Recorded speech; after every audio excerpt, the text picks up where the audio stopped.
like we've got some issues with the raised hand feature. So John Sears had his hand raised, so we'll let him start, but then we can just kind of take turns going in. I took the raise hand buttons off for those guys. All right. John, go ahead when you are ready. Just unmute your mic and get us started. All right. Coach, can you hear me? Yeah, I can hear you. How you guys doing? Good. Hey, just real quick, what's it been like these past couple of weeks with the COVID situation, not playing, maybe some guys working out, some guys not? What's that whole situation been like for you?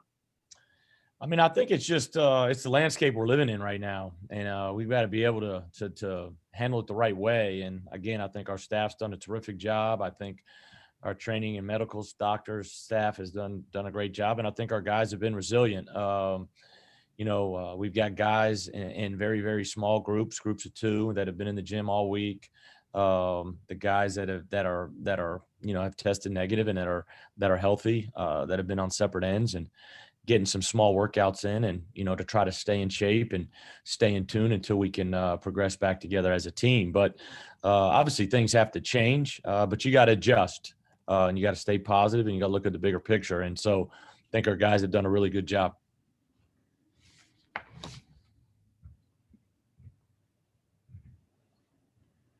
Steve, it's Randy. I'm assuming you're playing on Monday. Is that safe to say? Or you're That's trying? the goal. That's the goal. As going into this morning, that's the goal. And so hopefully we can see true to that. Is it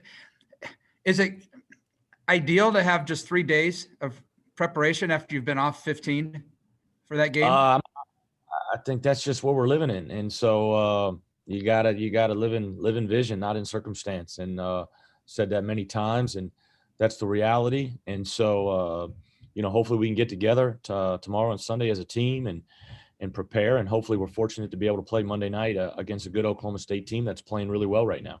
Can you go into how many positive COVID tests there were? I'm not asking names, but how many test positives there were? Yeah, I'm not going to go into the specifics. That's some internal things that, my doctors and trainers, will handle. But I'm not going to go into any specifics, names or numbers. I don't think that's good for anybody. But obviously, I'm excited to get back out. Hopefully tomorrow's the first day we can get back together. Really? All right. It looks like the raised hand feature is working again. So when you're ready, Michael Swain, you can go ahead and unmute yourself and ask your question. Yeah. Hey, Coach, I'm just wondering if you've been able to be around the team at all, and if you've been able to kind of gauge what the morale's been like for them not being able to play a game, kind of all of a sudden having to suddenly stop. Yeah, I mean, I think they're doing the best they possibly can. I mean, we've had, like I said, guys have been around, obviously in a different circumstance and different settings, where it's been limited numbers in the gym. Coaches really haven't been around, from that standpoint. But I've been able to kind of go out on the balcony and talk to the guys after their time so make sure I'm away from them and visit. And then we've had, multiple Zooms with our guys to stay abreast and check in on them and in their landscape. But, and then obviously multiple texts and communication that way. But like I said, they're doing the best they can. And, I'm excited to get to work and hopefully get back out there tomorrow. And I guess looking forward to Monday, are you anticipating being at full strength with everyone back? Monday? Yes. No, I don't foresee us having our full roster on Monday. I don't see that. No. Great. Thank you. Travis, why don't you go ahead and unmute yourself?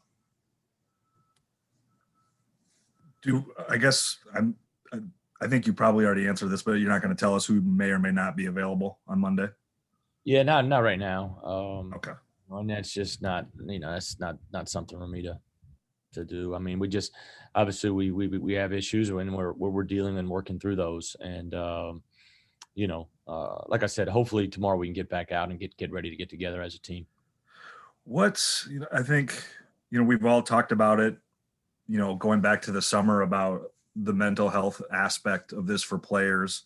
How I know you said they've been resilient, but how have you seen them react to this, and how difficult is it even to to keep tabs when you can't, be in the same room or within 10 feet of these guys for most of the time? Yeah, I mean, it's a different landscape. And, we've been dealing with it really since, I'm watching the Oklahoma State game this morning of our conference tournament. And that was a year, the last time we played, obviously played them, but that was the last game really. That was right when everything started shutting down. And so we've been dealing with this for a long time. And I think there's a lot of things that you got to make sure you're doing a great job with your kids. And I mean, players, when I say that, and your student athletes, to make sure that obviously you're investing in them and making sure they're okay, mentally, physically, emotionally, spiritually. There's so many different factors because they are going through a lot. I think we all are, but us as leaders and we've got to do a great job to keep them positive, keep them upbeat, and keep them focused on the vision ahead. And that's all we really can do. But we got to make sure we've taken a daily investment and understand that these guys are dealing with a lot. But there is definitely a mental health and a mental piece that I think can wear on you and can get to you a little bit. And we got to make sure our guys are doing a great job with that. How tough is it for the guys? I mean, you said they're only able to come in, in groups of 2. So I imagine they're not able to spend time together as a group either. I mean, for them, to be physically be apart from each other now for a week. I mean, how do you deal with that, I guess, as a locker room?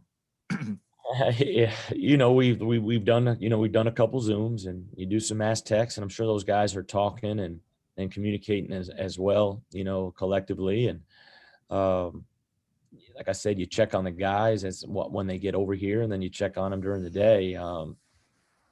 There's a lot of difficult things you got to deal with in this landscape.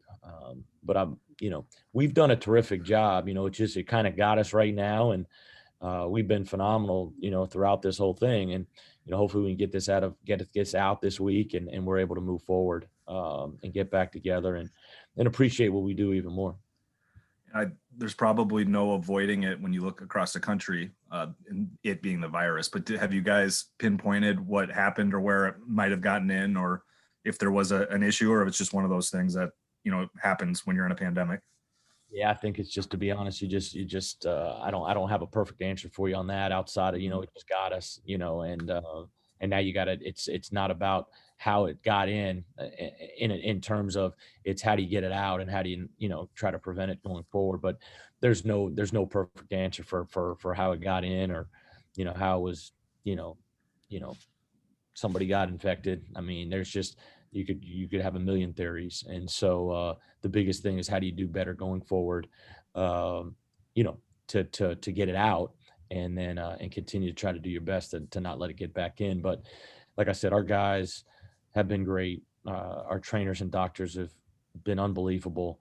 And this is just part of what we're dealing with. And so I don't think it's about how, it's just about how we can stick together and continue to be there for one another until we can all get through this. Thank you.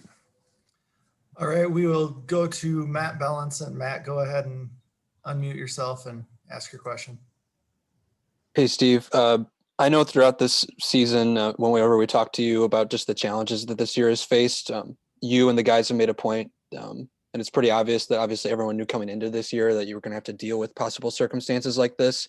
And I know that you guys probably want to play. I'm just curious, when games were being postponed left and right, was there any possible discussion about just kind of ending the season right there? Was there any discussion about just kind of ending, shutting it all down and moving on to next year, or was there no discussion like that? Not 1 second. And then just kind of pivoting here, we've been seeing throughout the last couple of weeks that there's been other Big 12 schools that have been going on pause.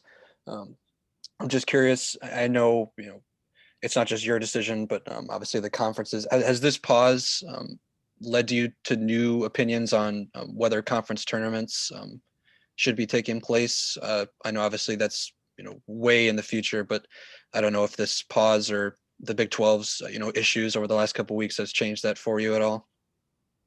No, I don't have a major opinion on that. I just, obviously at the end of the day, you got to do what's best for these kids. I think these kids want to play, and I'm excited to get these guys back out there and practice tomorrow. And that's really my focus. And I can't, you could look at the conference tournament several different ways. Kansas City's phenomenal. It's an unbelievable event. It's a great time. It's a great weekend. There's nothing like tournament play.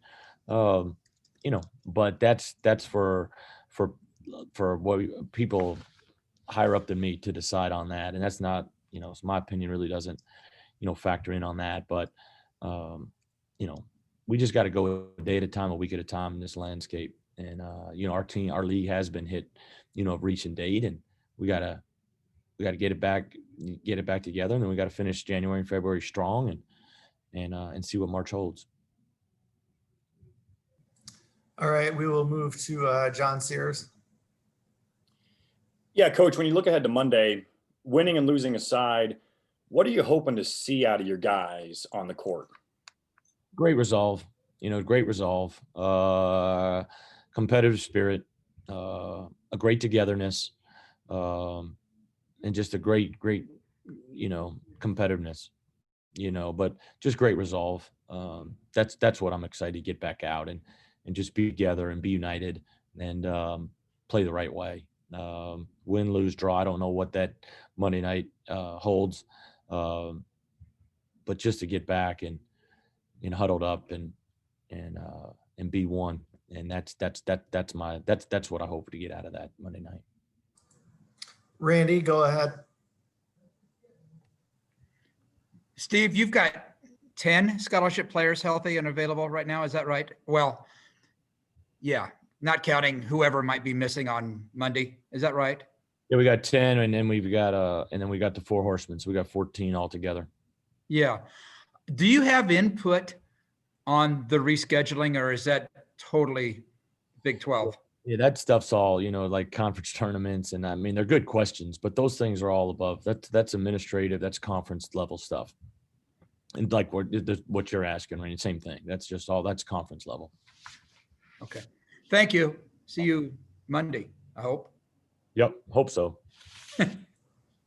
Michael Swain, go ahead. Yeah, you'd mentioned you were watching some of Oklahoma State earlier. Just curious what you've seen from them on film, maybe even particularly with Cade as well. This morning I was watching last year, but I've watched a ton of them this week. Once we found out about the Tech situation, I'm trying to think. Yeah, Tech. That would have been Tech this Saturday. Yeah. They're very good.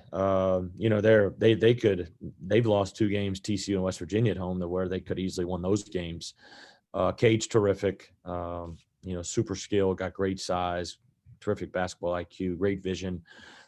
Playing extremely well right now, but I think they've got great activity. They play a lot of 2-2-1 back to 2-3 zone. I think they're very, very active. Obviously, Isaac Likely, we've got great familiarity with him, being in the league for several years and being a really good player. They can play 5 guards at times. They got a lot of interchangeable parts, but they spread you out. It's a lot of pick and roll. It's a lot of spread ball screen. They'll post different guys. So our post defense, 1 through 5 has got to be very good. And then you got to guard them in transition and get back. But obviously Cade is a major key, but I think some of their other guys, whether it's, Anderson or Rondell and, the Boone brothers and guys like that have made strides as well. And good team playing really well right now. And obviously had a really good win against Kansas. And, I think if all go good on their end, they play Baylor tomorrow. And were you involved with Cade's recruitment at all? And if so, what do you remember about maybe the first time you watched him play in high school? No, I wasn't. No, we didn't recruit Cade. So, the only time I really first started watching Cade was when he got on Oklahoma State's roster. And I really haven't spent a lot of time watching him until this past week of really putting my eyes on him. But obviously terrific player, touted to be the number 1 pick in the draft next year. And so seems like he's handling all the notoriety and the early season success the right way, by staying focused about doing the right things to help Oklahoma State win. And, you can hear from what Coach Boynton says about him that he's a lot of fun to coach. Thank you. And we'll finish up with Travis here. Steve, you mentioned your 4 walk-ons. Are those guys that you think you might have to play on Monday? Yeah, I think everything. I think everything is on the table, and so we've got to do some things Saturday and Sunday to get everybody prepared, and everybody, all hands on deck. We all got to be ready to go.